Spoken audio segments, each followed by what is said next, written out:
Vamos orar.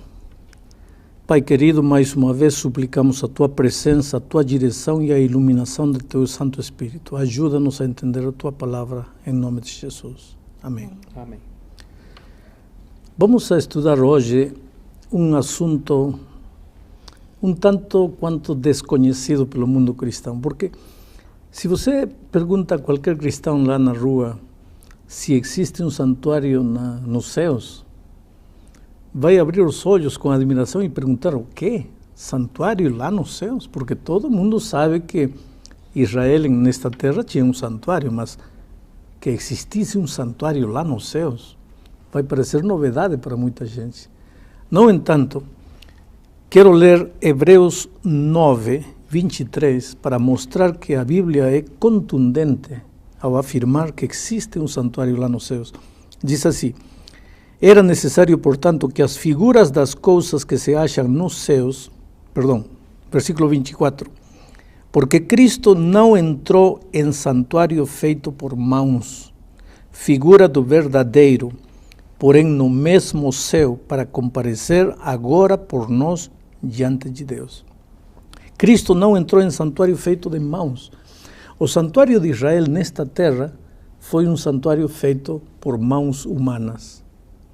Mas Cristo não entrou neste santuário feito por mãos humanas. Cristo entrou num outro santuário, no santuário verdadeiro. Diz, entrou no santuário celestial, no santuário dos céus, para comparecer agora por nós diante do Pai, para interceder por nós diante do Pai. Interessante que a Bíblia não só nos fala de um santuário, sino nos fala de Cristo como um sacerdote, como um intercessor entre nós e o Pai. No mesmo livro de Hebreus, capítulo 7, versículo 26, diz assim: com efeito, nos convinha um sumo sacerdote como este, santo, inculpável, sem mácula, separado dos pecadores e feito mais alto do que os céus. Quer dizer, os sacerdotes de Israel, eles todos os dias tinham que oferecer sacrifício, primeiro por seus pecados, porque eram seres pecadores humanos, e depois ofereciam sacrifício pelos pecados das outras pessoas. Cristo não. Cristo não tinha pecado em si, portanto, ele é um sacerdote perfeito, sem culpa, sem mácula, e ele, como sacerdote nosso, trabalha em nosso favor diante do Pai lá no santuário celestial. Agora, Deus deu a Israel uma ordem, e essa ordem está registrada aqui em Êxodo capítulo 25, versículo 8. A ordem diz: e me farão um santuário para que eu possa habitar no meio deles. Me farão um santuário. Aqui encontramos o primeiro propósito da existência do santuário. Deus é um Deus que quer ter um relacionamento pessoal com seus filhos, com suas criaturas. Deus não quer ser um Deus alheio, distante. Ele quer chegar perto, quer chegar próximo, quer estar em meio das suas criaturas. Queria estar em meio do povo de Israel e por isso disse: far-me-ão um santuário e eu habitarei em meio deles. Agora, de que maneira, de que forma seria esse santuário? No mesmo capítulo 25 de Êxodo, no versículo 40, Deus dá a instrução a Moisés, diz: vê, pois, que tudo faças segundo o modelo que te foi mostrado no monte. Quer dizer, no Monte Sinai, Deus mostrou para Moisés o santuário celestial, aquele santuário que não foi feito com mãos humanas, e deu-lhe a ordem: far-me-ão um santuário nesta terra, mas vão a seguir as instruções que estou te dando, vão a seguir o modelo que estou te mostrando. Então Moisés transmitiu o modelo para os construtores aqui na terra, e os israelitas, pois, prepararam o santuário celestial, onde Deus mostrava seu plano de salvação para o ser humano. E aqui vem o segundo propósito do santuário. Porque o primeiro propósito do santuário é: Deus quer morar entre suas criaturas, entre seus filhos. Por isso, há um santuário. Segundo propósito do santuário: Deus quer mostrar de maneira prática o plano da salvação para seus filhos. Por isso, os israelitas, cada dia, quando iam levando um cordeiro, e o sacerdote sacrificava o cordeiro, e o sangue do cordeirinho molhava o chão, o israelita tinha que ter em mente que a sua salvação não dependia desse cordeiro, mas que esse cordeiro simbolizava o cordeiro de Deus que um dia seria sacrificado na cruz do Calvário, seu sangue seria derramado na cruz do Calvário. Por que sangue? Sabe, porque aqui o próprio autor de Hebreus, no capítulo 9, versículo 22, diz: com efeito, quase todas as coisas, segundo a lei, se purificam com sangue, e sem derramamento de sangue não há remissão de pecado. Então, para haver perdão, para haver remissão de pecado, tinha que derramar-se sangue. Mas para que o israelita entendesse que o preço de seu pecado era o derramamento de sangue, eles tinham que sacrificar um cordeirinho. Mas esse cordeirinho era apenas um símbolo do verdadeiro Cordeiro de Deus que um dia derramaria seu sangue. Então, todo o plano de salvação está ilustrado no santuário, nos móveis, na mesa, nos pães, nos candelabros. Tudo tem de alguma coisa que ver com a explicação do plano do santuário que Deus quer que nós, como seres humanos, o plano de salvação, que Ele quer que nós entendamos. Pastor, a sua explicação foi bem clara a respeito da história, do porquê do santuário ali do povo de Israel, que é a história, passado. E também ficou bem claro aí em Hebreus que tem um santuário no céu. Agora então vem a minha inquietação. Mas para quê? Por que um santuário no céu? Quando Deus pediu a Israel que construísse um santuário nesta terra, disse: me fará um santuário e eu habitarei. O primeiro propósito, enfatizei na introdução, que Deus quer morar entre seus filhos. Agora, tem uma coisa interessante, está registrada aqui no primeiro livro dos Reis, capítulo 8, versículo 26, quando Salomão está dedicando o templo que construiu para Deus. Ele diz assim: agora, pois, ó Deus de Israel, cumpra-se a tua palavra que disseste a teu servo Davi, meu pai. E o versículo 27 diz: mas, de fato, habitaria Deus na terra? Eis que os céus, e até o céu dos céus, não te podem conter, quanto menos esta casa que eu edifiquei. Quer dizer, o que Salomão está dizendo aqui é interessante. Veja, Deus não está limitado nem pelo tempo nem pelo espaço, está por cima de tudo isso. Deus é espiritual e eterno. Já a criatura, os seres humanos, os anjos, estamos limitados pelo tempo e pelo espaço, porque somos finitos e somos terrenos carnais. Estamos limitados, aprisionados pelo tempo e pelo espaço. Agora, o que mais Deus quer é se relacionar com seus filhos, se comunicar com seus filhos, manter comunhão com seus filhos. Como um Deus que não está limitado pelo tempo e pelo espaço pode entrar em contato com uma criatura limitada pelo tempo e pelo espaço? Esse ponto de convergência em que Deus sai do tempo sai de fora da dimensão do tempo e do espaço e entra no tempo e no espaço do homem, esse é o santuário. Quer dizer, se você me pergunta por que um santuário nos céus, eu te diria pelos dois motivos do santuário na terra. Primeiro, porque Deus quer habitar entre as criaturas, quer chegar perto das criaturas, e em segundo lugar, porque através do santuário Deus queria ensinar aos seres humanos o plano de salvação. Pastor, mas eu entendi mais ou menos a sua explicação, mas veja bem, deu para entender o motivo da existência do santuário aqui na Terra e o santuário celestial como um motivo pelo qual Deus quer estar próximo da sua criatura, não é? Mas, além disso, o que acontece nesse santuário celestial? O que é feito lá? Bom, o tema é vasto. 20 minutos não daria para explicar tudo isso. Acontece que, se nós lemos o capítulo 9 de Hebreus, vamos saber o que acontece lá nos céus. Vejam, por exemplo, eu leio aqui o versículo 11 e 12, diz assim: quando, porém, veio Cristo como sumo sacerdote dos bens já realizados mediante o maior e mais perfeito tabernáculo, não feito de mãos, quer dizer, não desta criação, está falando de Cristo como sacerdote lá no santuário celestial, não por meio de sangue de bodes e de becerros, mas pelo seu próprio sangue, entrou no Santo dos Santos uma vez por todas, tendo obtido eterna redenção.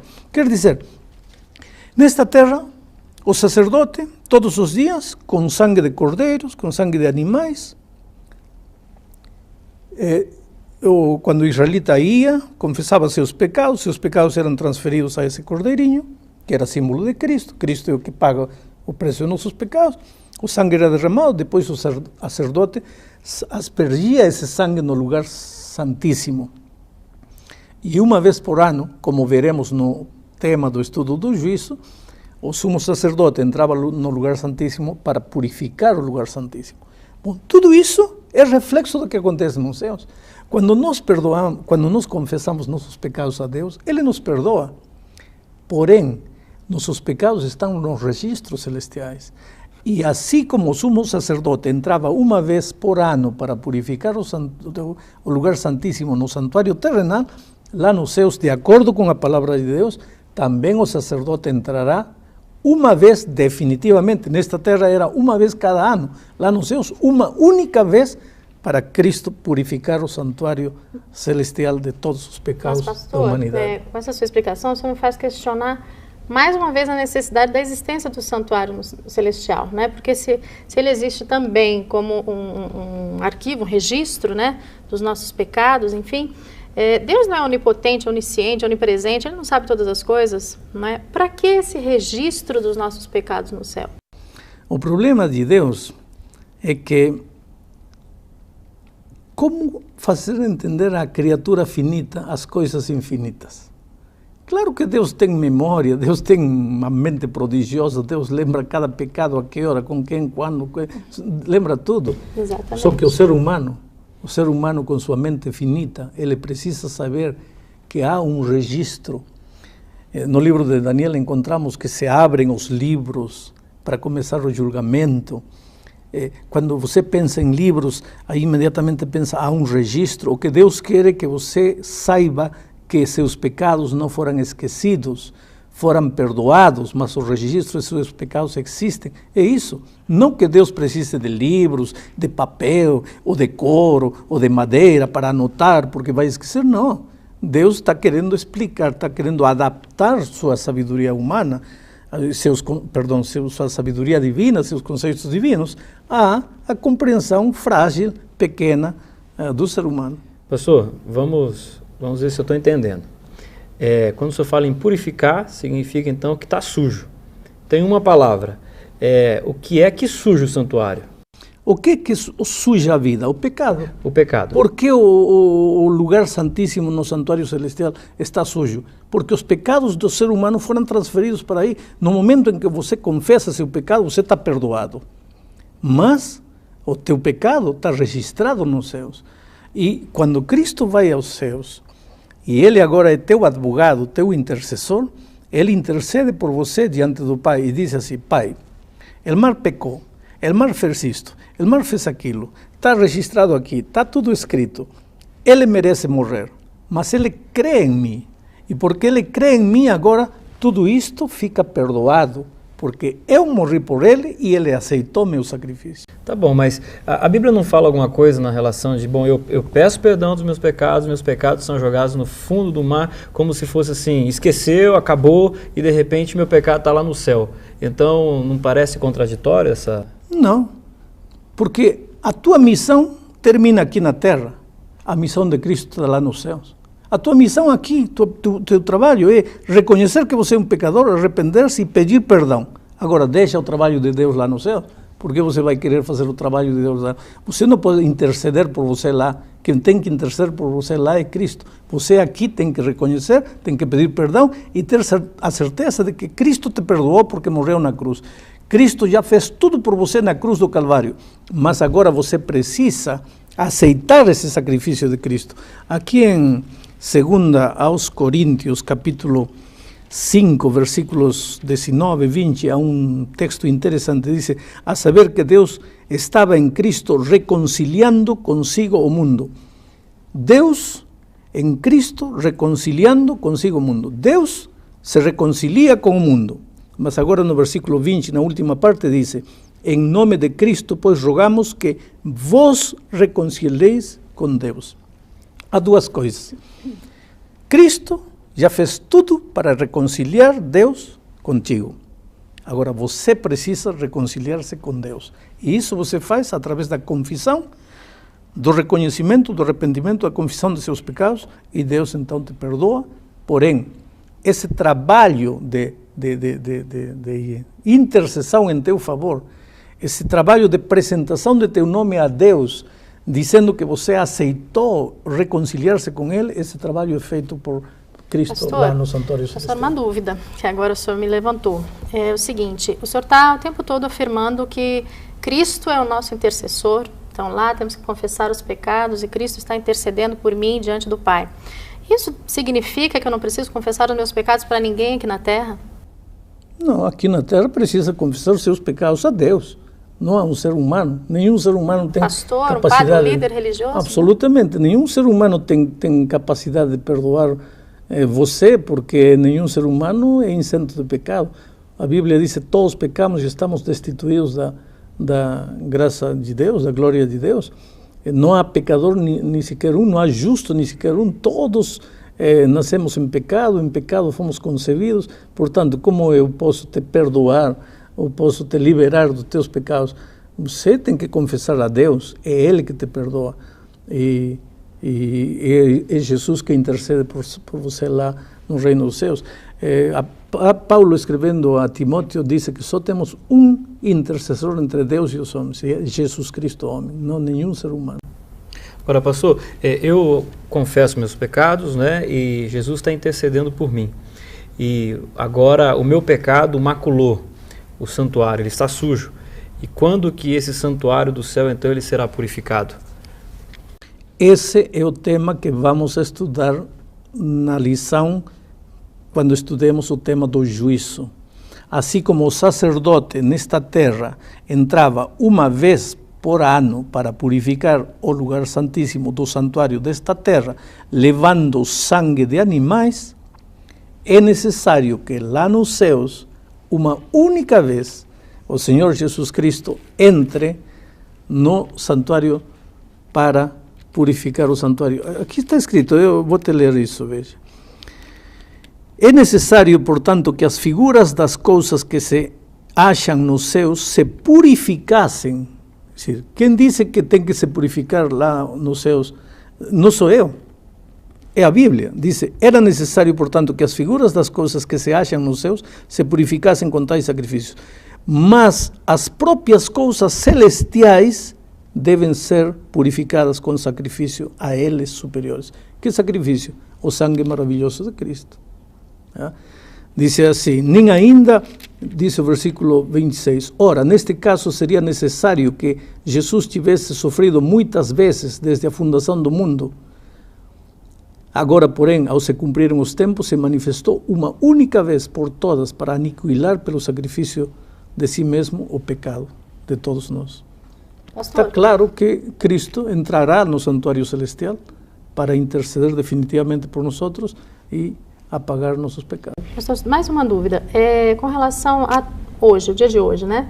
No passado, Deus, então, pediu que o seu povo tivesse um santuário semelhante ao santuário celestial. Por que hoje a gente não precisa também preservar esse tipo de simbolismo? Porque o povo de Israel precisava de um santuário nesta terra, de sacrifícios, de cerimônias, tudo, porque tudo isto simbolizava o Cristo que ia vir. Mas Cristo, para Israel, Cristo ia vir. Para nós, a vinda primeira de Cristo já é um fato histórico. Cristo já veio, já é uma realidade. Portanto, se o Israel estava fazendo tudo isto como sombra daquilo que viria, hoje já veio a realidade, já não precisamos da sombra, já temos a realidade, Cristo no santuário celestial. Já não necessitamos de um sacerdote no santuário da terra, não precisamos cerimonial, só precisamos de um templo para louvar e adorar a Deus. Estamos chegando ao fim deste estudo. Querido, o santuário é a maior prova de que Deus te ama. Cada vez que você se sente triste, carregado de pecado, culpado, vai ao santuário, Quer dizer, pensa no santuário, pensa no que Jesus está fazendo por você no santuário, pensa nele como teu advogado, intercedendo por você diante do Pai, dizendo: eu sei que meu filho errou, eu sei que meu filho pecou, mas ele crê em mim, acredita em mim, e eu entreguei minha vida por ele. E olha, quando você fizer isso, vai sentir uma paz enorme no coração. Que Deus te abençoe ricamente.